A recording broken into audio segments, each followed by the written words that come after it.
Pa-surprise quiz tayo mga kapuso. Ano ang square root ng mga numerong ito? Ano po yung square root ng 1,500?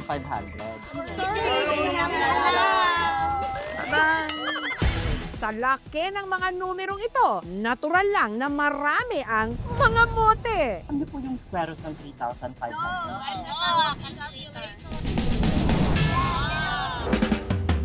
Pero mani lang yan. Hindi sa isang profesor, hindi sa isang mathematician, kundi sa isang bata. What is the square root of 1,500? Round of 39. 39 daw. Sakto? Round of... Duh. Perfect. Correct.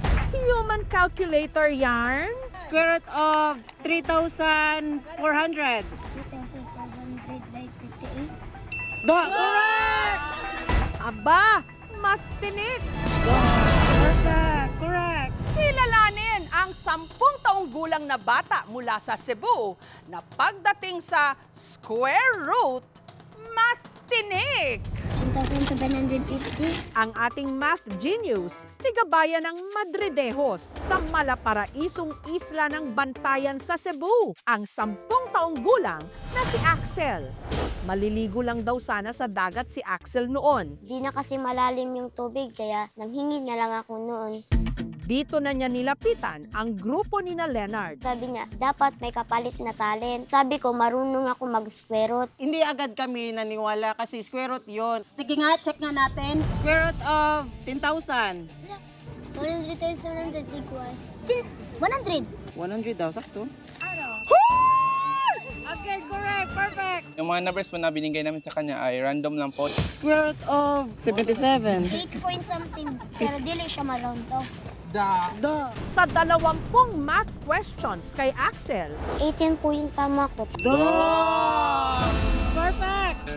150, 155. Natuwa ko nung binigyan ako ng 155. May pambili na ako ng bigas. Kung may isang kasamahan kami na sobrang kuripot po talaga. Napabigay po talaga kay Axel. tignan nga natin kung talagang halimaw sa square root itong si Axel. Sige nga. 35. Tama. Hindi namin alam. 750,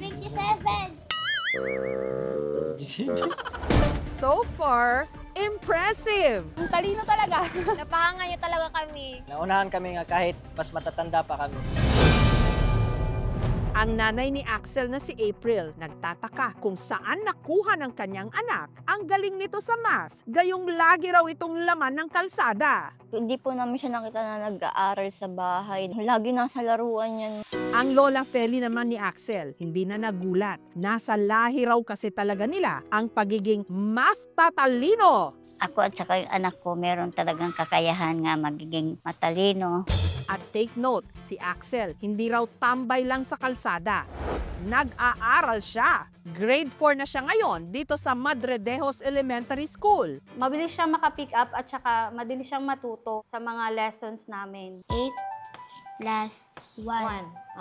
9. Gusto ko ay math. Gusto ko rin maging civil engineer. Square root of 3,400. Like 58. Correct! Pero ang nagturo raw talaga ng square root kay Axel, isang turista. Doon po ako may nakita sa plaza na matanda. Tapos hiningian ko po. Tapos sabi niya, wala akong pera na dala. Tuturuan na lang kita kung paano mag-square root.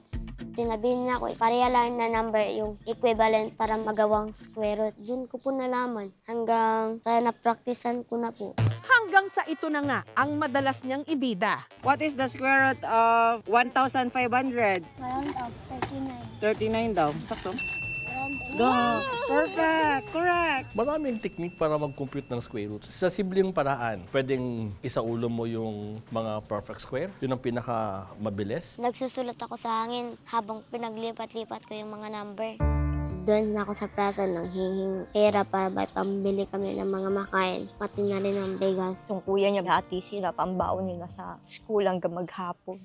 Pero dahil sa madalas na pamamalimos, si Axel malimit ding mag-absent sa klase. Nakaka-apekto talaga yun sa grades niya. Pag may quizzes kami, wala na siyang score. Pag present siya, medyo matamlay or natutulog dahil pagod siguro. Para masama sa lubong pero walang choice kasi nakakatulong din naman yung ginagawa ni Axel. Naawa, ma'am. Mahirap kasi kami, ma'am. Kaya minsan papa-absentan sila kasi wala kami maipabaon. Pag di sila nakapasok, mag-diskarte muna kami ni lola niya para kinabukasan makakain sila ng bago pumasok at saka pag-uwi. Ang tatay ni Axel may iba ng pamilya. Gulay-gulay. Kapag walang pasok sa eskwela, si Axel kasama ng kanyang lola Felin na naglalako ng gulay. Siya yung nagko-compute ng bayaran. Square root of 77. 8 point something, pero dili siya ma-round off. Pero sa edad ni Axel, ngayon pa lang, maituturing na ba siyang math genius?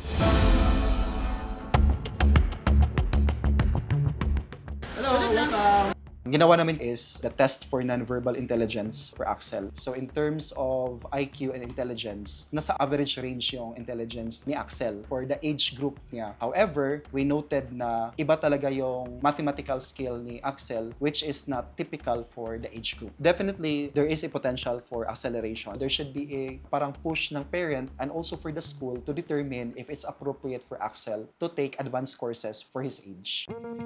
Liwanagan po ako, papasalamat rin po ako sa Panginoon na nagbigay sa akin. Ang gagawin namin, hindi na naman siya pa-abstinent, naalagaan ko na sa pag-aral. Para maging masigasig pa si Axel sa pag-aaral, ang local government ng Madridejos, binigyan siya ng school supplies. Meron kaming ibigay sa iyo mga kaunting tulong para sa pamilya mo. Meron tayong groceries, bigas. Hindi na rin kailangan pang problemahin ni April ang pangkolehyo ni Axel. Ang LGU kasi naghandog din ng college scholarship para sa bata. Elementary to college. Hindi lang para sa iyo, para na rin sa kapatid mo. Masaya kami kayo medyo maluwag-luwag lang ang namin. Natutuwa po, may nag-i-sponsor po sa akin. Maraming salamat po.